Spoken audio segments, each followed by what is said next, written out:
और 400 साल बाद क्रिश्चियनिटी के अप्रैल से दिसंबर ले आए, और इसलिए कि यहाँ पेगन फेस्टिवल होता था। अब मनाते हैं आप आराम से। ये जो सारे फेस्टिवल हैं ये रिलीजन से, हर एक को एक इंटरटेनमेंट डिपार्टमेंट चाहिए होता है अपनी कंपनी चलाने के लिए।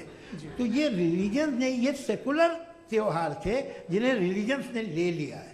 ये मौसम के थे, फसलों के थे, किसानों के थे, उसको आपने लेके रिलीजियस रंग दे दिया। ये कोई रिलीजन से थोड़ी आए। मेरा नाम मनीषा है, मैं हरियाणा से आई हूँ। मैं मुफ्ती साहब से एक बात पूछना चाहती हूँ। आप बार बार जावेद साहब को कॉन्ट्राडिक्ट तो कर रहे हैं कि आपने ये कहा, लेकिन आप भी अजम्पशंस के बेसिस पे बात कर रहे हैं। आपने खुदा के होने का कौन सा प्रूफ पेश किया है खुदा की एग्जिस्टेंस का? अब इस सवाल को अलग रहने दीजिए, कौन एथीस्ट है कौन नहीं है। और दूसरी बात जो आपने एक छोटी सी कही थी कि ये फ्री विल का इस्तेमाल करता है इंसान अपनी, लेकिन इस फ्री विल का इस्तेमाल में मतलब खुदा ने ये दे दी सबको ये इजाजत कि वो कितना घिनौनापन और कितने ज्यादा खराब से खराब तरीके इस्तेमाल कर सकता है। जवाब सुनते जी।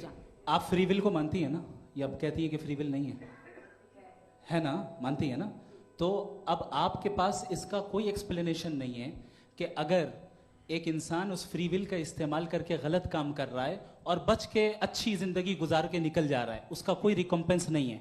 हमारे वर्ल्ड व्यू में जो इंसान गलत काम कर रहा है उसको भी रिकॉम्पेंस यानी उसका बुरा बदला मिलना है, और जो सही काम कर रहा है उसको सही बदला मिलना है।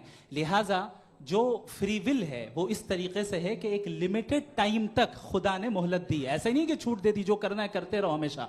वक्त आएगा जब एग्जाम का टाइम खत्म होगा तब रिजल्ट आएगा। दौराने एग्जाम जबरदस्ती आपको नहीं बताया जाएगा कि अगर जो हो रहा है फ्री विल से हो रहा है, और एक दिन बरोज़ क़यामत इंसाफ होगा मैशर में वगैरह वगैरह, तो दुआ क्यों मांगते हैं लोग?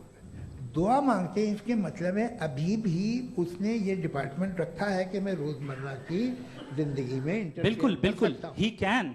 तो तुम कैन हो, तुम मुझे नौकरी दिला देते हो, मेरे बेटे को ग्रीन कार्ड दिला देते हो, और 45,000 बच्चे मरते हो, उन्हें रोकते नहीं हो। नहीं तो क्या आप ये कह रहे हैं कि इस दुनिया में जालिमों को कभी पकड़ ही नहीं होती है? अरे जो भी पकड़ होगी, वो बच्चे रोते हैं। बिल्कुल, देखिए मैंने अपने ओपनिंग स्टेटमेंट में यही कहा था कि जनाब जावेद साहब सिर्फ इमोशनल आर्गुमेंट देंगे। This is an emotional argument. वक्त तय हुआ था, ये वक्त पूरा हुआ, आपने इतने धैर्यपूर्वक सुना। मैं आप सबका बहुत बहुत शुक्रगुजार हूं।